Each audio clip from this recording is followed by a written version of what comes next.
नमस्कार, DD sports के खास कार्यक्रम स्पोर्ट्स डगआउट में आप सभी का बहुत स्वागत है और मैं हूं आपके साथ वक्ता दुबे।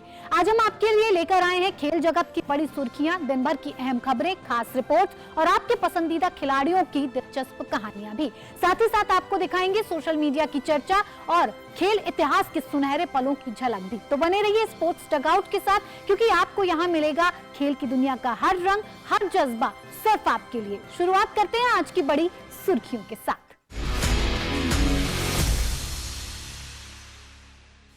करो या मरो मुकाबले में इंडिया ए की जीत, ओमान को हराकर सेमीफाइनल में प्रवेश। अस्मिता लीग के सोशल लॉन्च पर एशियन अंडर-20 रग्बी की ब्रॉन्ज विनर भारतीय खिलाड़ी सम्मानित। परवीन, अरुंधति और प्रीति पवार ने दिग्गजों को हराकर वर्ल्ड बॉक्सिंग कप फाइनल्स में जगह बनाई। ढाका में भारत की हार, बांग्लादेश ने 1-0 से जीत दर्ज की। भारत के 5 मैचों में सिर्फ 2 अंक। सिर्फ 1,56,000 की आबादी वाला कुरासाओ पहली बार वर्ल्ड कप में क्वालिफाई कर इतिहास रचा।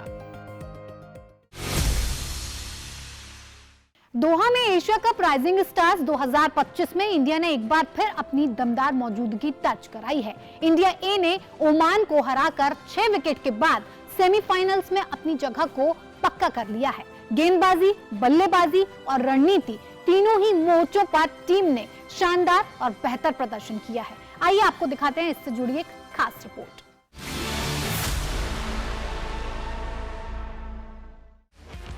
दोहा की धीमी पिच और एक ऐसा मैच जिसका नतीजा तय कर सकता था सेमीफाइनल का टिकट।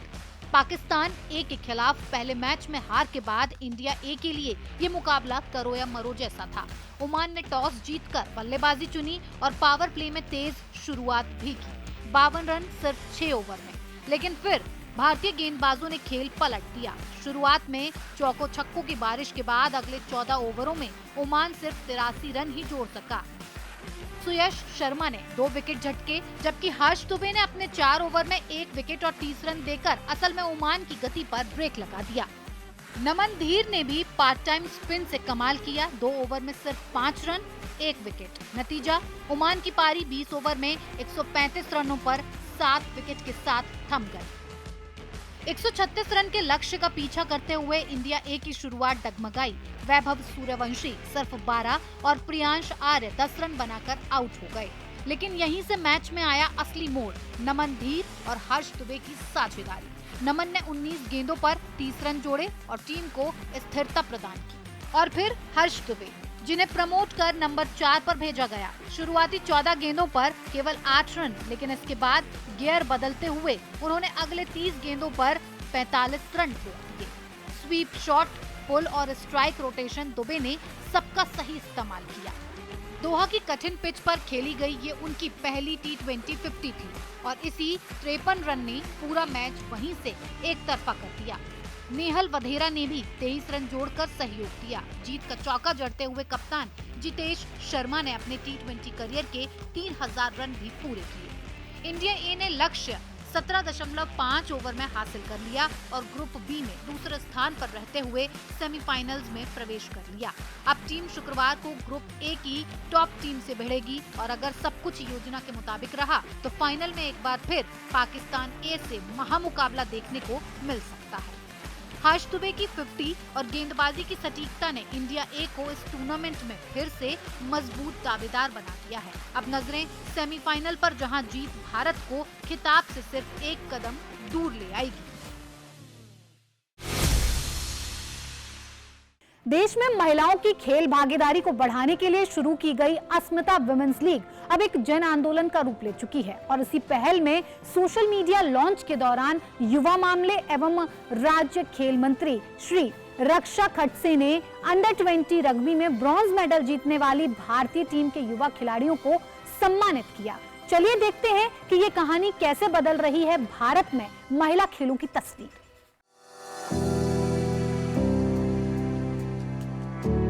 अस्मिता यानी achieving sports milestone by inspiring women through action साल 2021 में शुरू हुई एक ऐसी पहल जिसने भारत में महिलाओं के खेल परिदृश्य को नई दिशा दी है।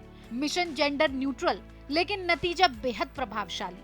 अब तक पूरे देश में 1886 अस्मिता लीग्स आयोजित की जा चुकी हैं, 2.14 लाख से ज्यादा लड़कियां और महिलाएं किसी न किसी लीग या प्रतियोगिता का हिस्सा बन चुकी हैं। 32 अलग अलग खेल 500 जिलों और 600 से अधिक शहरों में और उससे भी बढ़कर अरुणाचल के दूरस्थ गांवों से लेकर सीमावर्ती और जनजातीय इलाकों तक अस्मिता ने खेल का जाल बिछा दिया है और यही विशाल आधार आज भारत की महिला खिलाड़ियों की नई पीढ़ी गढ़ रहा है। इसी अस्मिता की इसी ताकत का असर इस बार रग्बी मैदान पर भी दिखाई दिया, जहां उभरती भारतीय खिलाड़ियों ने एशिया में इतिहास रच दिया। कार्यक्रम के दौरान मंत्री श्रीमती रक्षा खडसे ने उन 6 युवा खिलाड़ियों को सम्मानित किया जिन्होंने एशियन अंडर 20 रग्बी चैंपियनशिप में भारत के लिए ऐतिहासिक ब्रॉन्ज मेडल जीता। मतलब पिछले 3-4 साल से हम कर रहे, काफ़ी इवेंट इसमें हो रहे हैं और काफ़ी अच्छा रिस्पांस भी हमें ग्रास रूट से सभी महिलाओं की तरफ से मिल रहा है। और इसका एम ही यही था कि ग्रास रूट का टैलेंट और ख़ास करके महिलाओं के लिए एक प्लेटफॉर्म पे बने कि जिसके माध्यम से ज़्यादा महिलाओं का पार्टिसिपेशन आने वाले सभी खेलों में हम कर सकते, नेशनल लेवल तक हमारे सभी महिला खिलाड़ी वहाँ तक पहुँच सके। इसलिए अस्मिता लीग्स की शुरुआत की थी। जिस तरह से अस्मिता लीग्स में हमें सक्सेस दिखाई दे रहा है, तो कोशिश हमारी यही चल रही कि आने वाले दिनों में हम सभी गेम्स का हर डिस्ट्रिक्ट में अस्मिता लीग्स करवाएं। खास बात यह है कि इस चैंपियनशिप में पदक जीतने वाली भारतीय टीम का बड़ा हिस्सा यही अस्मिता लीग से उभर कर आया है, जो इस पहल की सफलता का सबसे मजबूत प्रमाण है। इस मौके पर मौजूद थी भारत की स्टार शूटर और पेरिस ओलंपिक 2024 की डबल मेडलिस्ट मनु भाकर, जिन्होंने इस पहल की खुलकर सराहना की। 23 वर्षीय मनु भाकर ने ये कहा कि अस्मिता जैसे कार्यक्रम सिर्फ खेल प्रतियोगिताएं नहीं बल्कि अवसरों के दरवाजे हैं।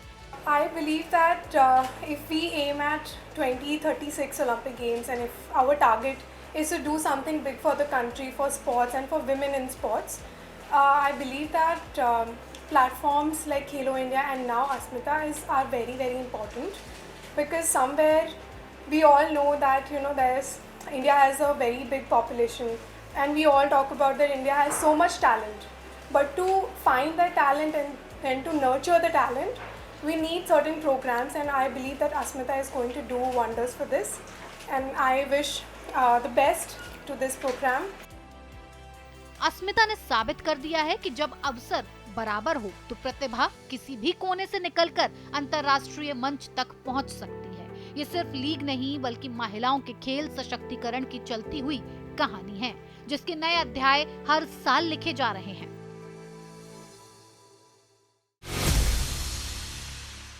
अब बात सोशल मीडिया बज़ की। बीसीसीआई का एक वीडियो जमकर वायरल है। इंडिया ए के उभरते खिलाड़ी हर्ष दुबे का ये खास वीडियो शेयर किया गया है, जिसमें वो अपनी शानदार पारी का राज खोलते हुए नजर आ रहे हैं। दुबे ने ओमान के खिलाफ एक शानदार हाफ सेंचुरी लगाते हुए अपनी ऑलराउंड परफॉर्मेंस के साथ 6 विकेट से जीत दिलाते हुए टीम इंडिया को राइजिंग स्टार्स एशिया कप के सेमीफाइनल्स में पहुंचा दिया। डिकोडिंग दुबे नाम के इस वीडियो में प्लेयर ऑफ द मैच आपको बता दें हर्ष दुबे अपने गेम प्लान के बारे में, साथ ही साथ मैच के मूवमेंट्स के बारे में एक अलग ही अंदाज में समझाते नजर आ रहे हैं। और अब ये वीडियो उनके फैंस के बीच में काफी चर्चा का विषय बना हुआ है।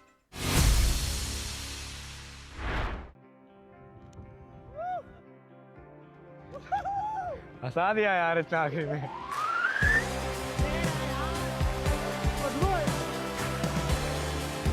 मैं ना बहुत ज़िद्दी हूँ।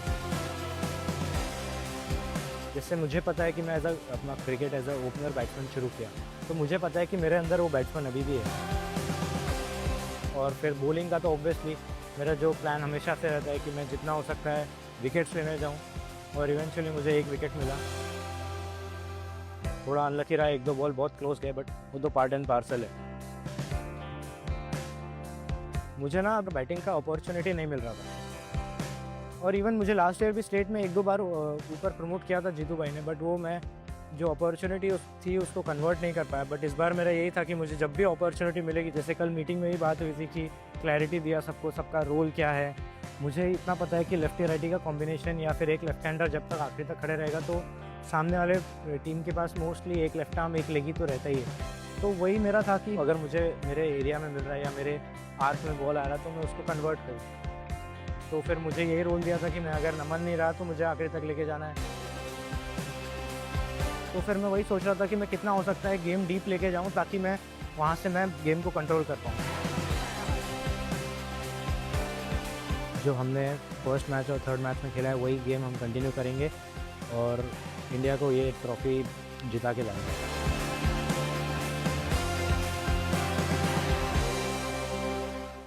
अब चलिए रुक करते हैं हमारे खास segment on this take your, जहां हम आपको लिए चलते हैं खेल इतिहास के उस पन्ने पर जिस दिन घटा था एक ऐसा वाकया जिसने हमेशा के लिए अपनी छाप छोड़ दी।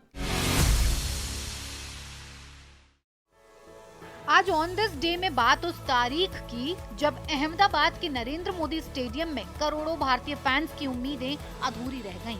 19 नवंबर 2023 को ऑस्ट्रेलिया ने टीम इंडिया को 6 विकेट से हराकर अपना छठा वनडे वर्ल्ड कप खिताब जीता था। टॉस जीतकर पहले गेंदबाजी का फैसला करने वाली ऑस्ट्रेलिया ने भारत को 50 ओवर में सिर्फ 240 रन पर रोक दिया। लक्ष्य का पीछा करते हुए शुरुआती झटकों के बाद ट्रेविस हेड और मार्नस लाबुशेन की 192 रन की साझेदारी ने मैच का रुख पूरी तरह से बदल दिया। ट्रेविस हेड ने शानदार शतक जड़ा और प्लेयर ऑफ द मैच बने। 42 गेंद बाकी रहते हुए ऑस्ट्रेलिया की जीत ने उनके क्रिकेट इतिहास में एक और सुनहरा अध्याय जोड़ दिया और भारतीय क्रिकेट के लिए ये दिन आज भी एक कड़वी याद बनकर दर्ज है। तो ये था हमारा आज का ऑन दिस डे सेगमेंट। अब बारी है हमारे खास सेगमेंट स्पोर्ट्स रैप की, जहां हम आपको दिखाएंगे देश और दुनिया भर की खेल से जुड़ी बड़ी खबरें। तो चलिए पेश है टॉप स्पोर्ट्स न्यूज तेज रफ्तार के साथ।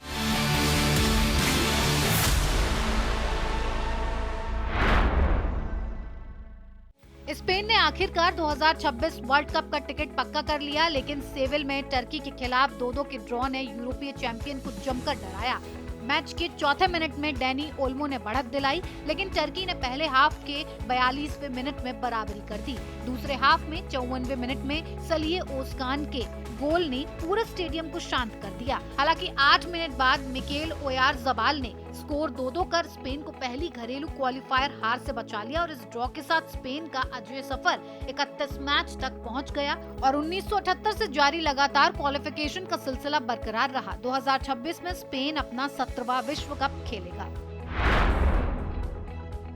कैरिबियाई देश कुरासाओ ने फुटबॉल इतिहास में सबसे छोटा देश बनकर वर्ल्ड कप के लिए क्वालिफाई कर लिया। जमैका के खिलाफ किंगस्टन में 0-0 से ड्रॉ उनके लिए ऐतिहासिक साबित हुआ। सिर्फ 1.56 लाख की आबादी वाला कुरासाओ रेगे बॉयज के जबरदस्त दूसरे हाफ के दबाव को झेलते हुए वो अहम अंक हासिल करने में सफल रहा, जिसकी उसे टिकट के लिए जरूरत थी। 48 टीमों वाले नए वर्ल्ड कप फॉर्मेट में जगह बनाने वाला कुरासाओ अब आइसलैंड का रिकॉर्ड तोड़ चुका है। आइसलैंड ने 2018 में लगभग 3.5 लाख की आबादी के साथ वर्ल्ड कप खेला था।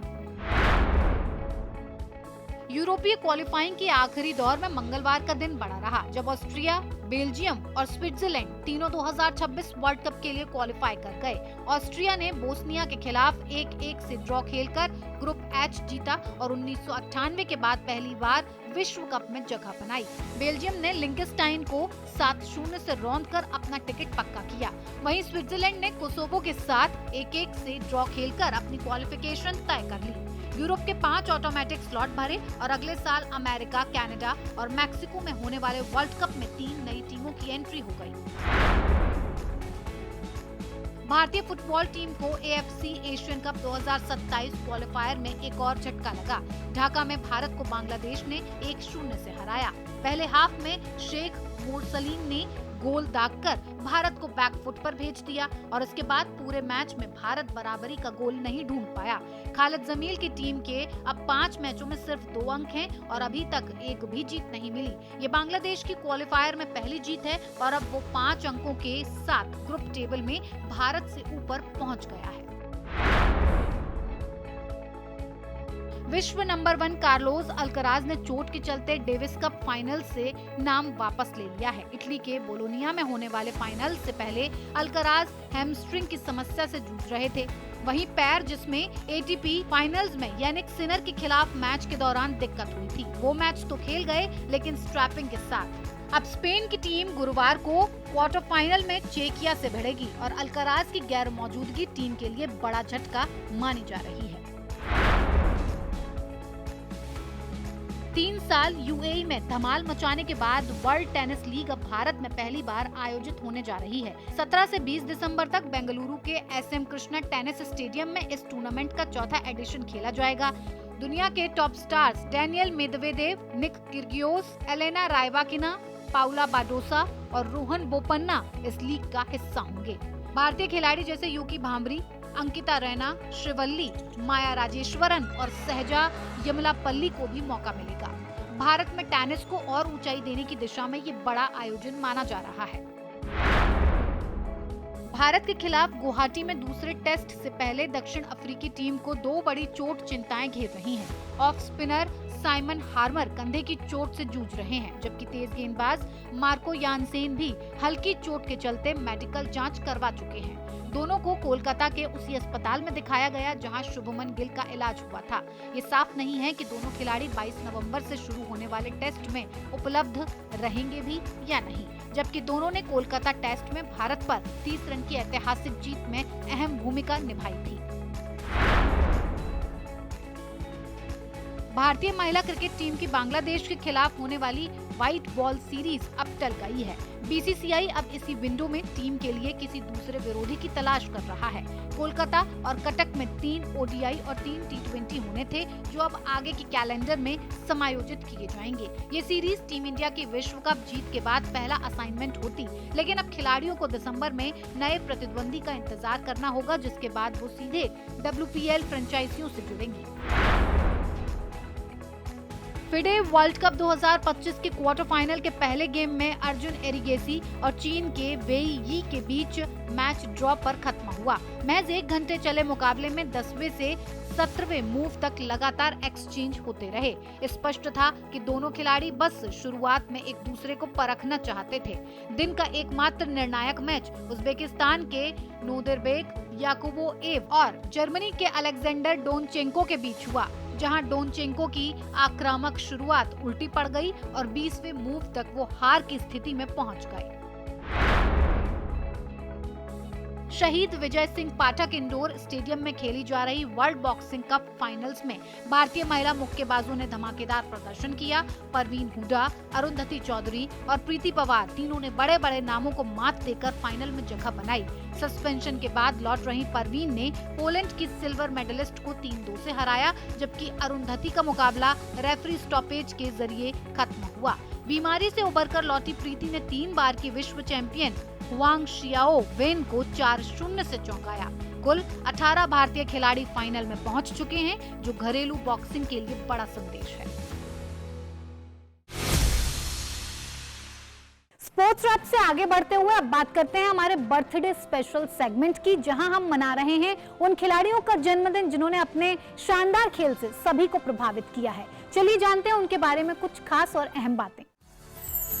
आज जन्मदिन के मौके पर बात भारतीय घरेलू क्रिकेट के उस धाकड़ बल्लेबाज की जिसने रणजी ट्रॉफी में दोहरे शतकों का नया इतिहास लिखा। 19 नवंबर 1984 को जन्मे पारस डोगरा साल 2001 से फर्स्ट क्लास क्रिकेट खेल रहे हैं और अपनी शांत लेकिन मारक बैटिंग स्टाइल के लिए जाने जाते हैं। हिमाचल प्रदेश के लिए लंबे समय तक खेलते हुए डोगरा ने 2015 में अपना 7वां दोहरा शतक जमाकर एक बड़ा रिकॉर्ड बराबर किया। बाद में पुडुचेरी के लिए खेलते हुए वो टीम के टॉप रन स्कोरर बने और लगातार शानदार प्रदर्शन किया। रणजी ट्रॉफी में 8 दोहरे शतक उन्हें भारत के घरेलू क्रिकेट का मिस्टर कंसिस्टेंसी बनाते हैं। आईपीएल में भी वो राजस्थान, पंजाब और कोलकाता से खेल चुके हैं। पारस डोगरा को जन्मदिन की ढेरों शुभकामनाएं। आज जन्मदिन है दुनिया की सबसे तेज और सबसे सफल महिला धावकों में शुमार अमेरिकी स्प्रिंटर गेल डीवर्स का। 19 नवंबर 1966 को जन्मी डीवर्स 60 मीटर, 100 मीटर और हर्डल्स में अपनी विस्फोटक स्पीड के लिए जानी जाती हैं। 1992 और 1996 दोनों ओलंपिक में 100 मीटर स्प्रिंट का गोल्ड और वो इतिहास में दूसरी महिला बनी जिन्होंने इस खिताब को डिफेंड किया। 1993 में वो विश्व चैंपियन भी रही और पहली महिला स्प्रिंटर बनी जिसने एक साथ ओलंपिक और वर्ल्ड टाइटल अपने नाम किए। हर्डल्स में भी 3 विश्व खिताब और कई पदक। 2011 में उन्हें हॉल ऑफ फेम में शामिल किया गया। खेल जगत में उनका नाम आज भी प्रेरणा का पर्याय है। डीडी स्पोर्ट्स की तरफ से इन सभी को जन्मदिन की हार्दिक शुभकामनाएं। तो दोस्तों, आज के स्पोर्ट्स टगआउट में बस इतना ही, लेकिन हमारा वादा है कि खेल से जुड़ी हर बड़ी और अहम खबर हम आपको दिखाएंगे सबसे भरोसेमंद और दिलचस्प अंदाज में। जुड़े रहिए डीडी स्पोर्ट्स के साथ। अगली मुलाकात तक खेल का जुनून बनाए रखिए, जीत का जज्बा जगाए रखिए।